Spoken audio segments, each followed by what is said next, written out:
Sparks sitting right over here, ready in her festive holiday, looking towards the Thanksgiving harvest season, set over here. And, I'm thinking about this harvest thing, and we had an issue today. We were discussing, is it appropriate to have the Pilgrim and the Native American standing side by side? Are you guys going to go over here? Can the camera go there? Oh, there we go. Camera go there? There we go. So, I said, keep them on the set because I'm not changing what we do to accommodate the wokeness of the hour. Besides that, most of you guys aren't going to be offended by Thanksgiving, the Pilgrims, the Native Americans. Will you be doing a Thanksgiving Day broadcast? Last year, we ran a rerun of the year before. So I'm wondering if you're going to liven it up this year and do a special Thanksgiving Day broadcast. Folks, do you want me to do a special Thanksgiving Live? If you want me to do a Thanksgiving Live, we'll do it because I'm going to tell you something right now. It's one of my favorite days of the year. And of course, I associate it with the food we eat. Annabelle makes me my special little stuffing, my special little sweet potatoes, my turkey and my cranberry. Oh, I'll tell you, it's like, tryptophan. She introduced me to the word tryptophan. Is what knocks you out when you have turkey, by the way. Tryptophan? I think it's what it's called, tryptophan. I don't think it's cane. Ladies will tell you, they'll write it down. They'll say the tryptophan is a chemical in turkey that knocks you out. I think it is. I just came from Europe. My son got married in Prague. That's why I was in Europe last week, and Annabelle and I went over there for our son's wedding. And of course, I ate a lot of Czech food, and in Prague and in Hungary, Czech food. It's some of it's really great, some of it's like kind of unusual. But I liked it. And then I went to Vienna and had some German food. When I was in Prague and I ate Czech food, I woke up the next day, I was hungry for more. When I ate German food, the next day I woke up and I was hungry for power. It's tryptophan. Tryptophan is tryptophan? You make it sound like it's turkey cocaine. It's tryptophan. But it's tryptophan. It's tryptophan. And what does it say about tryptophan? It makes you sleepy. It makes you sleepy. Yeah. So you see, after you eat the turkey and you feel like taking a nap, it's chemical, people. It's not you. All right. So having said that, I want to talk to you about, are you prepared? Because, when we're dealing with the world right now, and we're still going to be, as Christians, we are going to make it a decision. We're going to make a decision. We're not going to allow ourselves to be jerked around by every bit of news cycle about, the world's coming to it.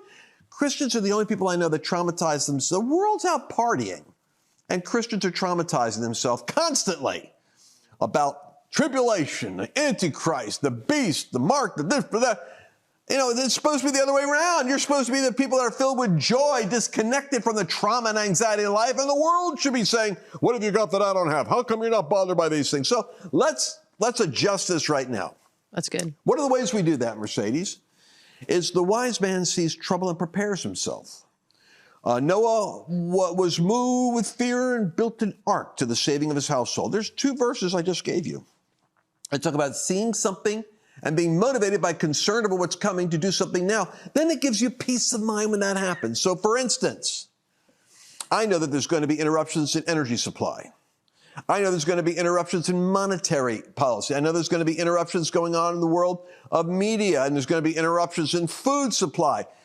I can, therefore, prepare to a degree in all those areas. That's why I've been telling people all along, like, with my Patriot food supply. You want to go to the LanceWallnau.com/Patriot and get yourself the 2-week food supply. Get a 2-week food supply for you and for your family, because you know what? When you need it, it's too late.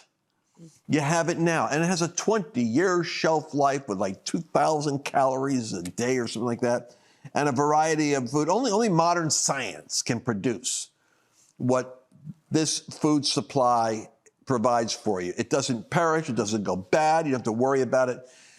20 years now, I'm thinking about this like probably sometime within the next year or 2 or 3 or 4, there's going to be a moment when I'm going to need that 2 weeks to 4 weeks. And it's not just me. My kids will never make this decision, but my wife will make sure that they're eating, no matter how old they are. So you want to think about this. Go to LanceWallnau.com/Patriot. Get like $200 off. They have percentages off At least look at the 2-week food supply and have the peace of mind that you prepared yourself. Does that make sense, Mercedes Sparks? I think it does. They also have a lot of other stuff over there. So if you're kind of like me, I like to get a bunch of different things. I also like to get their little seed bank and like grow my own vegetables and have that on hand. They have generators. They have water filter systems. So it's like, I kind of like started at get a 2-week food supply for that reason. Like hurricane season's not over till end of November. Then we've got the ice storms. If something happens, you just good to have food on hand. But they have so much more than that too. So I'd encourage you to go check it out. LanceWallnau.com/Patriot. I didn't think about that. I'm going to go check that out because it's the water filtration system too is the other big deal. Oh yeah. Like you got to have water, but what happens if the water supply gets contaminated? Dude, I'm really wild. I have like those big blue barrels in my garage. Like I have that. I have the drops that you put in there to like purify the water so I can fill them with a hose. I mean, I'm really... I have a friend of mine that made a fortune off those little straws. The life straws. The life straws. Yeah. The guy was early in on it, and he made a ton of money off of that. I have some. All right, so anyway, LanceWallnau.com/page. Just go noodle around on the page, and you can kind of like, what do they call those prepper? You can prepper out and understand why people that are in the know prepare before the crisis happens. Let's talk about what's happening with Jim Jordan right now. Talking about crises. Before we go there, you got that Charlie Kirk tweet there? Can you bring that up? I don't want to linger long on the mental illness issues of the Ivy League schools, but this is what happens. You get your cultural Marxism. You reject Christ, especially a school whose original motto was, I think, Veritas or something like that, which is, Christ and truth. And what do they end up with? Massive stupidity. 1,000 Harvard students are standing in solidarity with Hamas. This ought to make all the Jews at Harvard feel really comfortable right now. If you're Jewish and at Harvard, or if you're one of those multimillionaire, billionaire peoples that's putting up libraries there, you want to think about this. Jewish donors are finally realizing that they've spent decades subsidizing Jew hatred on campus. Jewish donors work their whole life and give away massive sums to create activists who hate them. More than anything else, colleges are the source of the anti-Jew, anti-white, anti-West poisons that are destroying our nation. But now the tide is turning. I want to say something. The tide is turning. I've struggled to try to find a way of explaining this intuitive awareness that I have. Mercedes, that this is a good thing. If there's something wildly redemptive about the culture war we're in right now, which is when culture is out of alignment with God, with truth, and with your own self-interest, then there's an agitation that goes on. And somehow something's wrong here. That's what's helped me discover Ben Shapiro and Jordan Peterson and various others. I was looking for voices that could explain to me. Certainly understood a biblical worldview. Most of you are Christians. I get that. I want to understand my discerning, my sense of right and wrong, my visceral knowledge of what is good and evil was clearly, you don't tear down your country. You don't poison little white children and make them think that they're toxically inferior to others. You don't poison young African-American black kids by making them hate other races.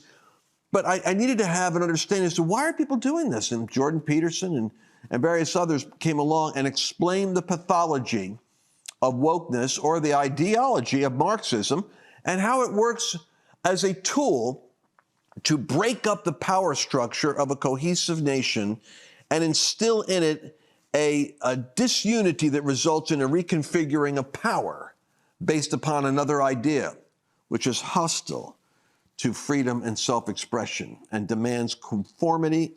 That's basically totalitarian. Communism is totalitarian. Islam is totalitarian.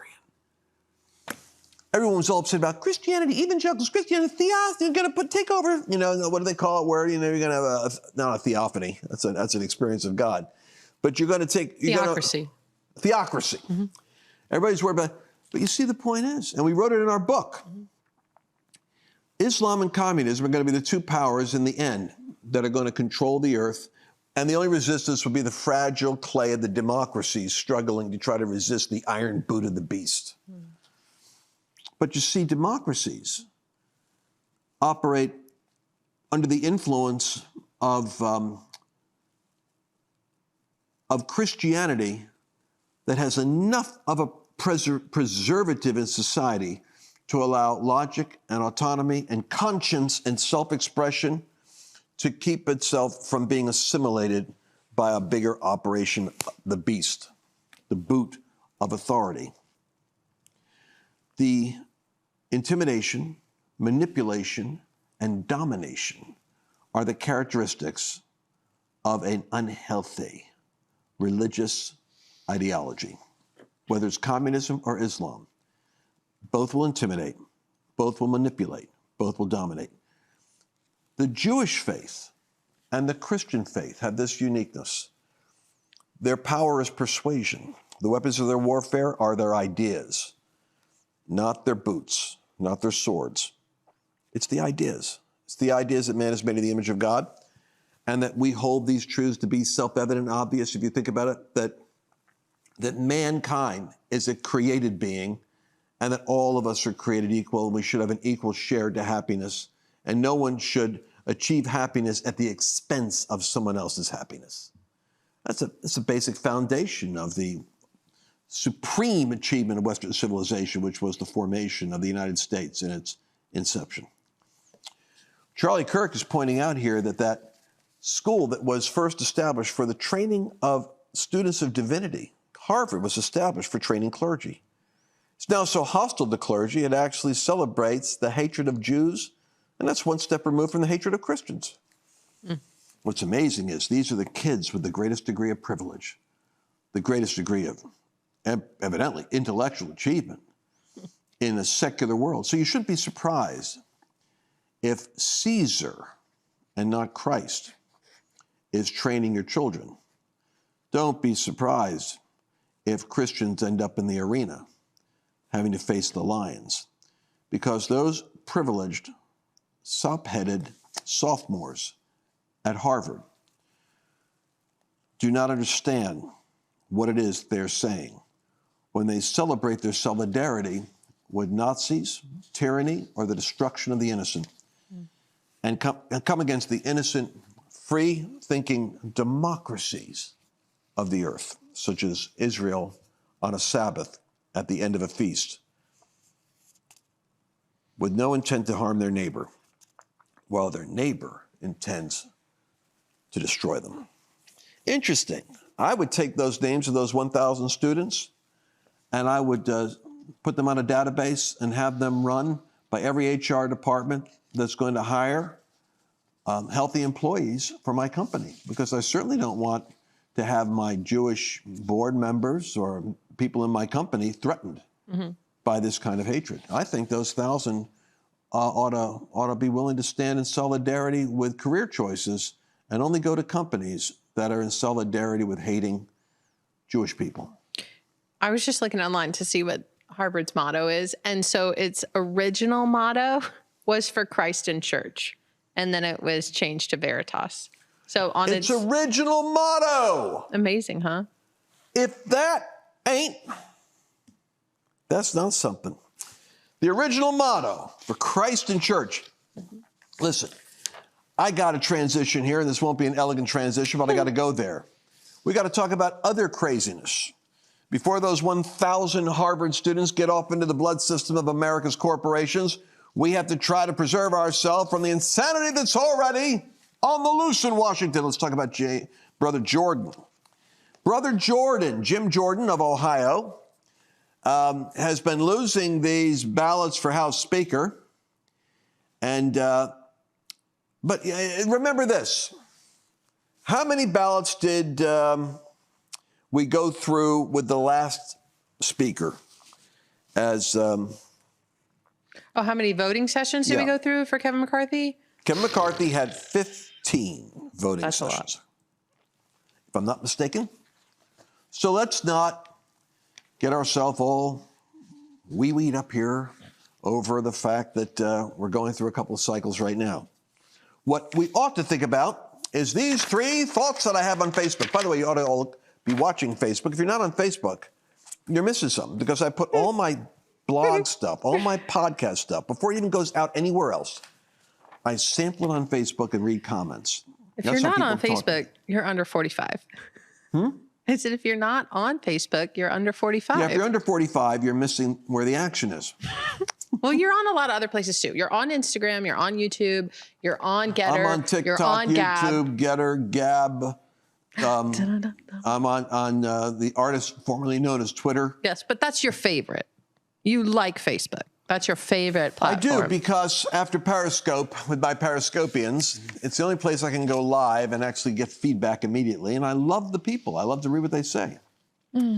So on 10/18, I made this comment: nothing's more important than the consolidation of leadership in the United States. And I observed three things I want to say right now.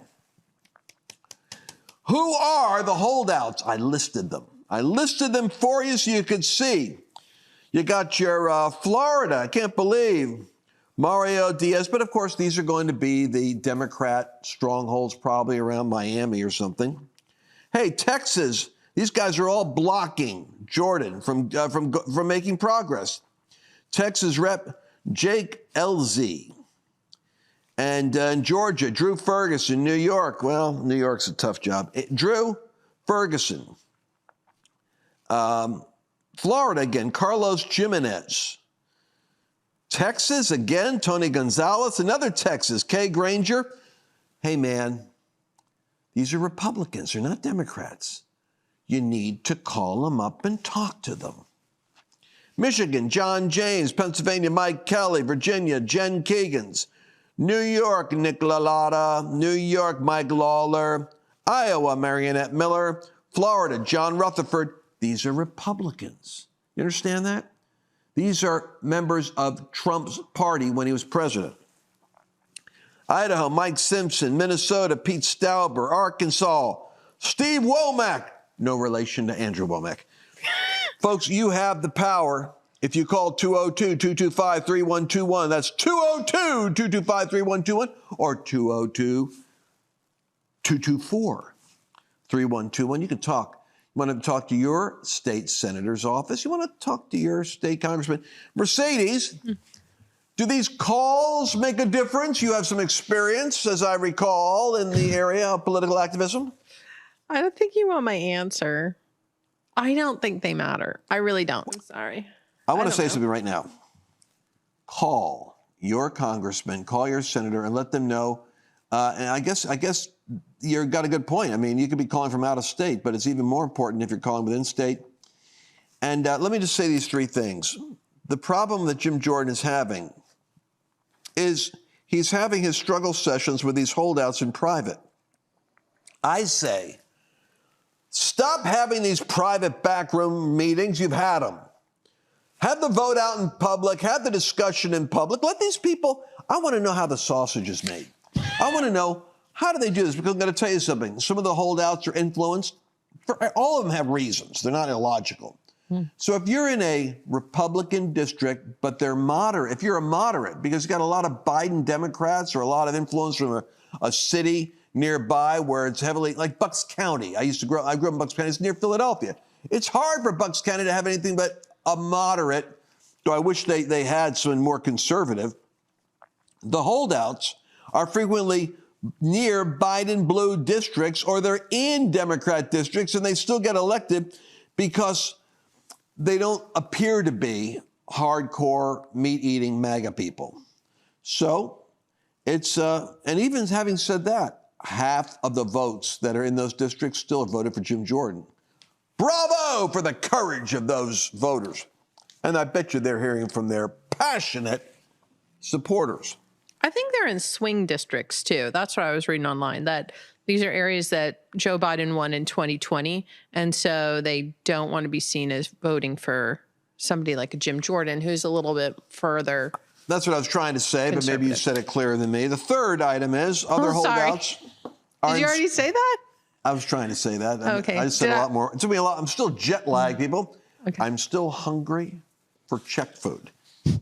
Other holdouts are in strong MAGA Trump southern states. This is hard to believe, but I'm reading Florida and Texas and Georgia. What the heck? You know why? they got big military contracts. They got big military bases. It's where the Southern military money is. So the weird thing is, these MAGA country, this is where you've got strong Trump support, and they're voting against Jordan. Why? Because they want to put somebody in who's going to rubber stamp their spending for the government on the appropriations bill. Now you're learning something. I found this out. Southern congressmen are voting for Biden's spending plan because they're donors with the military bases who make money off the military are saying, you better hold the line or we're going to put you out and put somebody else in who'll stand with us. I'm sorry, I've got Christian friends of mine you never hear of in the paper. You know why? Because they're kissing, the senator's butt up there in Washington. Whoever's in charge of the Armed Services Committee and the Appropriations Committee, they want to be on those committees. If you're going to be on those committees, you better play ball with the people that pull the strings to get you on those committees. And I'm sorry to say, this populist movement is suffering because we've got people that aren't going to speak up where the spending and the warmongering is concerned because that's their career path to power and how they stay in Washington. Mm-hmm. You see how this, but they can get primaried.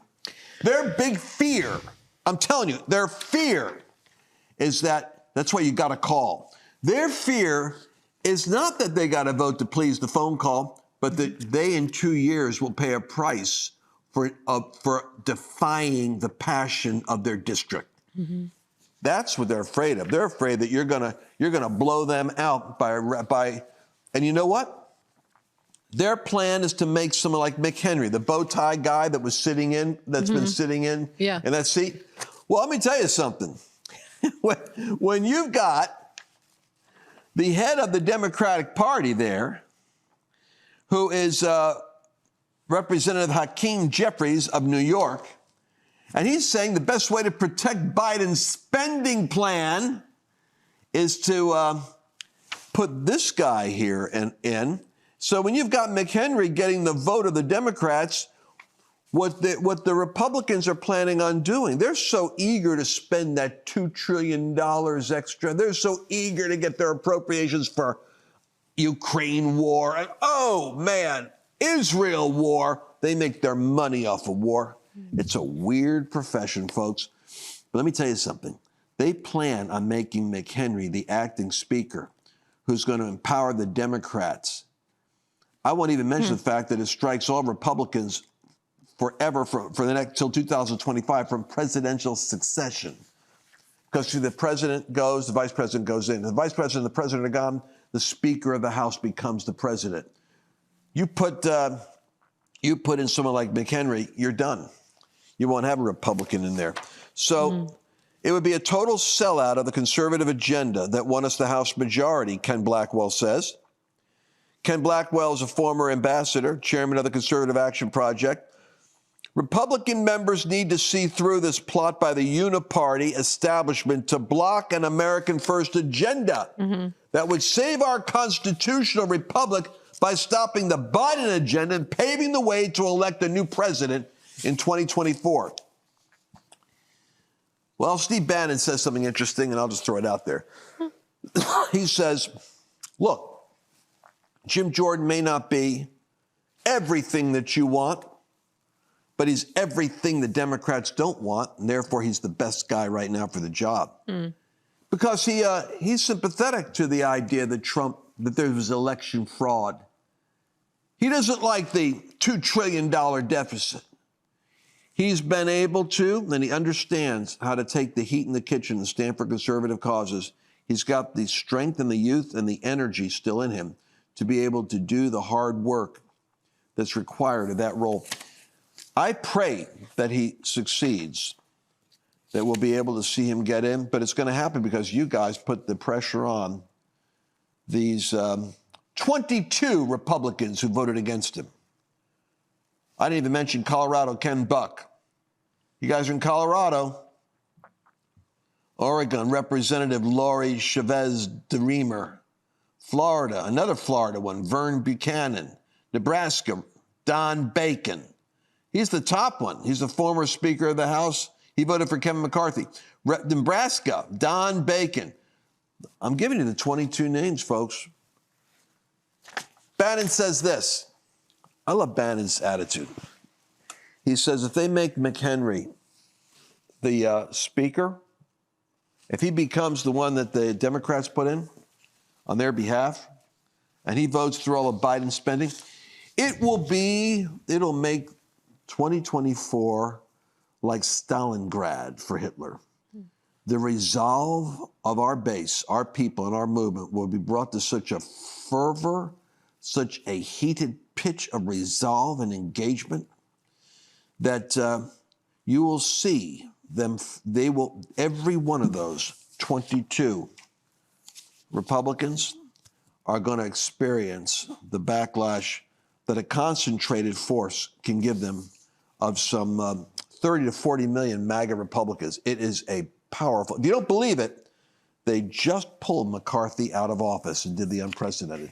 This movement's capable of dealing with a failure of this party to get its act together. That's good. And one can only wonder what they'll do if they try to lock up Donald Trump. But you'll never see us out in the street like the crazy people supporting Hamas do, or like the crazy left does around election cycle, pulling down statues and burning cities and rioting. But I don't think the American people are actually in the same place they were in 2020. I guarantee they aren't in the same place they were in that summer of love that took place. I think the attitude towards Hamas and the radicalism is God is bringing down the axe to the root of the tree, and that there's kind of an awakening happening in a different sort that's saying, no, there's something definitely wrong here. The spending that's going on in Washington is endangering our ability as a military to survive. And if we don't have the military, we can't project our power on the world stage. By the way, that's the reason why today, I'm dating myself a little bit here, but Biden gets, the president of the United States takes off in the Middle East. We're funding Jordan. We're funding Egypt. He shows up and says, hey, can we have coffee while I'm in the neighborhood? President of Jordan says, no, I'm busy. President of Egypt says, not this week. I'm kind of busy.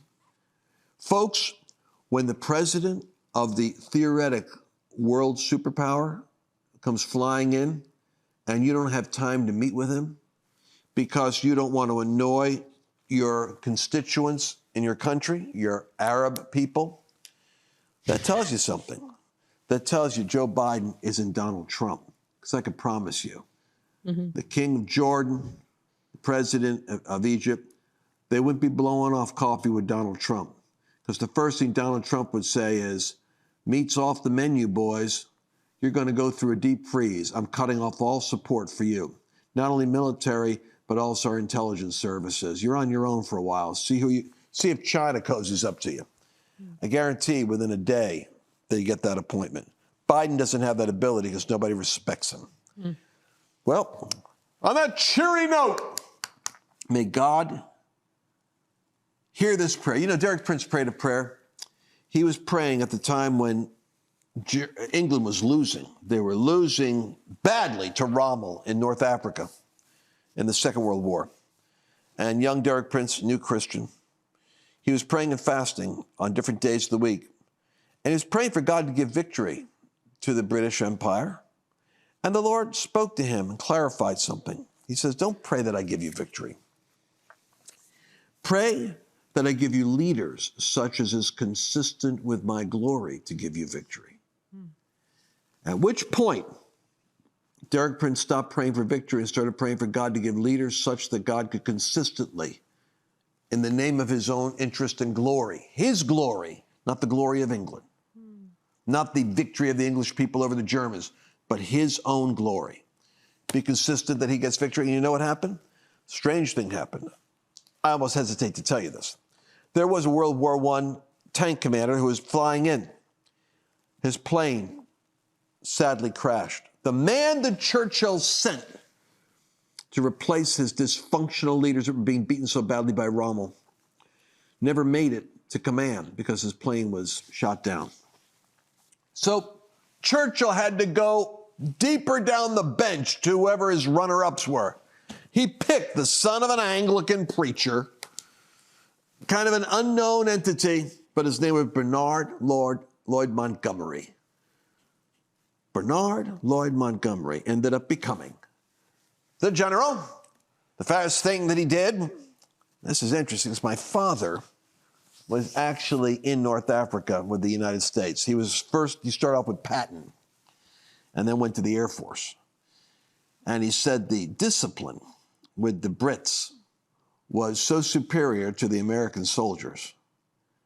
He said that the first thing that Montgomery did was he went to the officers' mess. And he noticed that the officers were eating first and that the soldiers were eating last.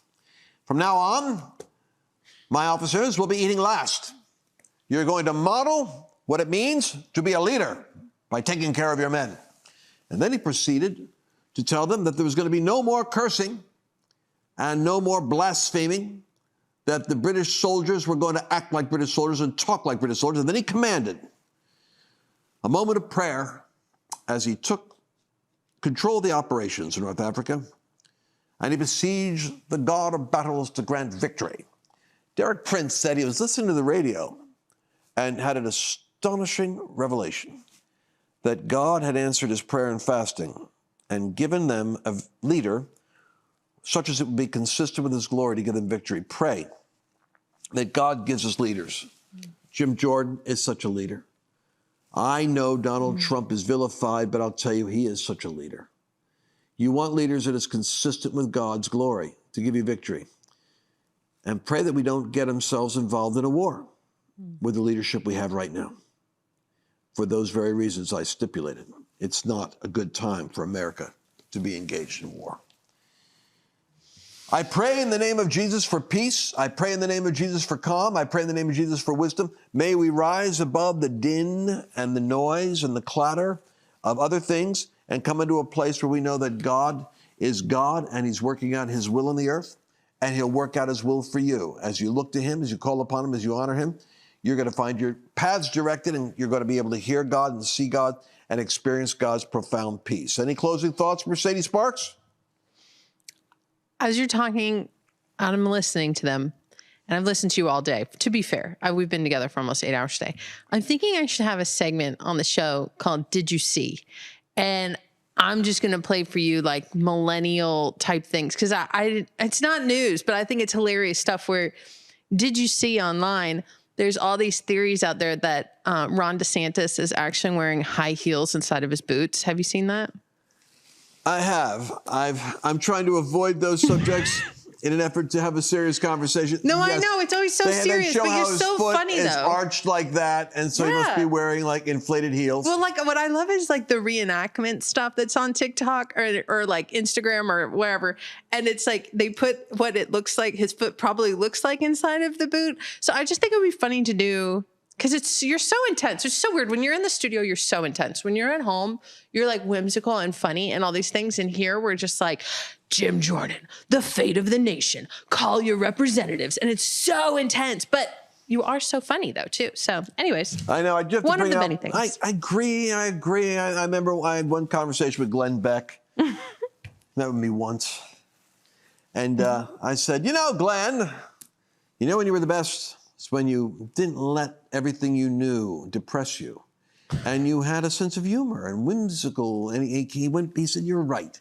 And I think he was already thinking about it before I talked to him, because he started going back into trying to find humor. He started stacking people around him that would give more funny perspective of the irony of things. But admittedly, it's, you know, these subject matters aren't funny. I know. But we do laugh a lot, and I suppose I need to try to find that dimension. It's just these subjects. Or I just want to interview you. I think that would also be funny if I could just ask you questions, and then it's more of a conversation, and it doesn't even have to be your show. It could be a totally different thing. Well, look, I'll tell you what. I'm willing to do this next show we do.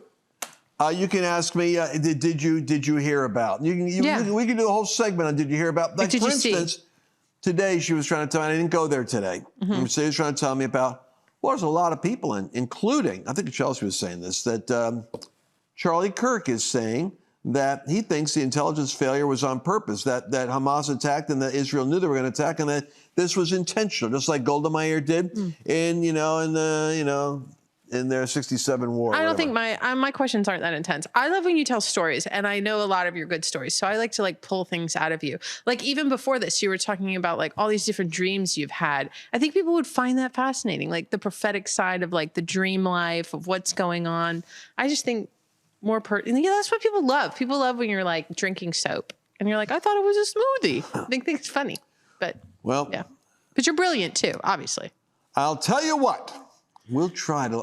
I'm jet lagged. I just flew in from Prague last night. Who does 2 hours of news analysis after they fly in and just got in? I got in this morning from Europe. 7 hour, 8 hour, 10 hour. No, you're great. I'm not picking on you, even though people probably think I am. This is the rhinoceros. I'll tell you what I'm thinking. Seinfeld says, don't you think it's a bit insensitive to call a nose operation rhinoplasty once you realize where it comes from the word rhino? So we're going to sign off, and I'm looking forward to seeing you all again tomorrow. What happens if a natural disaster takes place? We have these weird tornadoes that hit in the Midwest and in Texas, but look at the hurricanes in Florida. People can literally have their houses flooded, or they're in a situation where they have no food or access to groceries. Everyone needs at least a 4-week emergency food kit. And fortunately, My Patriot Supply has created a 4-week emergency kit. And these products will last for 25 years. The interesting thing is they give you a 2,000 calorie per day meal. And that's the key. Delicious and 2,000 calories a day, because that's what you're going to need to sustain yourself for 4 weeks in a crisis. We had a winter freeze here in Texas, of all places. And we had a couple of days where we had no electricity. I'm telling you something, this makes a huge difference. Mushroom rice pilaf, fluffy rice and mushrooms, seasoned with red wine and herb. And then how about starting the day off? Maple Grove oatmeal, old-fashioned oats, maple flavoring with a pinch of brown sugar. This is what you want to do. 4-week emergency food kit, and that's just for you. Think about your children. Guarantee somebody around you is going to need help. You're going to want to at least have the 4-week emergency kit. Go to lancewallnau.com/Patriot. Use that link, and you're going to get a special discount on their special 4-week emergency kit promotion.